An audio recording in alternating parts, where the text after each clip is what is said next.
and to go after the worst of the worst in this country. I would encourage everyone in this room, and I would encourage the Arizona Attorney General to look at the video of an ICE agent in Minneapolis. He was approached by left-wing agitators who were honking their horns and were screaming slurs at him, and he rolled down his window and he said, "What are you doing? I am out here trying to catch a child predator, somebody who has convicted crimes against an innocent child, and you are trying to obstruct me from doing my job."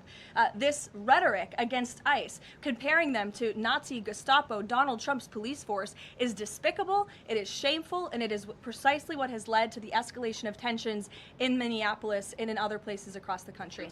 Gabe, go ahead.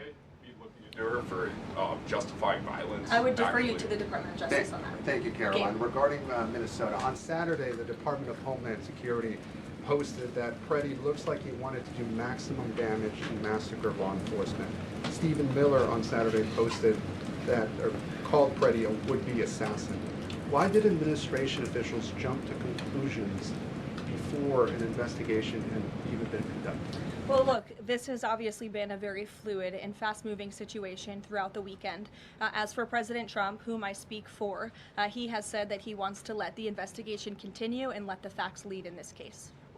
With regards to the deployment of Tom Homan to Minneapolis, should the deployment of Mr. Homan to Minneapolis be seen as a sign that the president is dissatisfied with how the officials on the ground had handled the incident? No, Mr. Homan is doing an exceptional job, and he has been working with Secretary Noem and President Trump over the course of the last year. Secretary Noem still has the utmost confidence and trust of the President of the United States, and she's continuing to oversee the entire Department of Homeland Security and all of the immigration enforcement that's taking place across the whole entire country. Of course, Secretary Noem is also in charge of FEMA, and we are in the wake of a brutal winter storm where hundreds of thousands of Americans have been impacted by that. So Borders Are Homan is in a unique position to drop everything and go to Minnesota to continue having these productive conversations with state and local officials. And I know that he's catching a plane in just a few hours to do just that at the request of the president. Jennifer. On Saturday's shooting, has the president been briefed, and have you been briefed on specific details of the shooting? How many shots were fired? How many guns discharged? And I mean, did the protesters' gun go off, or only the officers' guns? Do you have any of those details?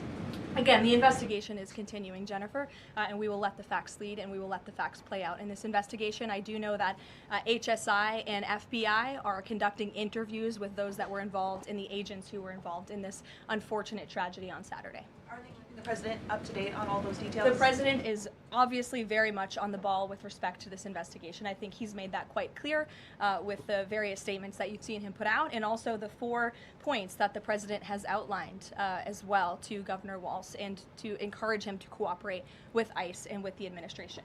Mary. Thanks, Caroline. To follow on Gabe's question, Secretary Noem said Alex Preddy committed an act of domestic terrorism. Stephen Miller labeled Preddy a domestic terrorist. Does the president agree with them?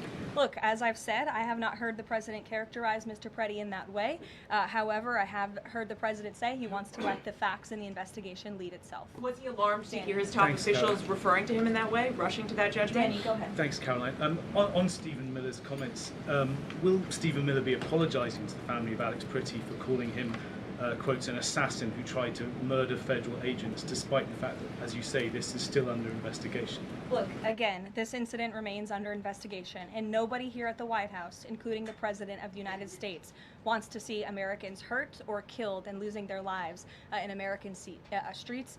And we mourn for the parents. As a mother myself, of course, I cannot imagine the loss of life, especially losing one's child. And that same empathy from the President goes for the parents of angel families, parents of victims of illegal alien crime across our country as well, and that's exactly why the President continues to be wholeheartedly committed to deporting the worst of the worst criminals from our country. Why don't we go to the back? Kelly. Caroline, does the president believe that the killing, though, was a mistake? Has he expressed that at all? Again, the president has said, we have to review it, and this investigation needs to continue, and he's letting the facts on the investigation lead itself. Does he want the body camera footage to be released to the public?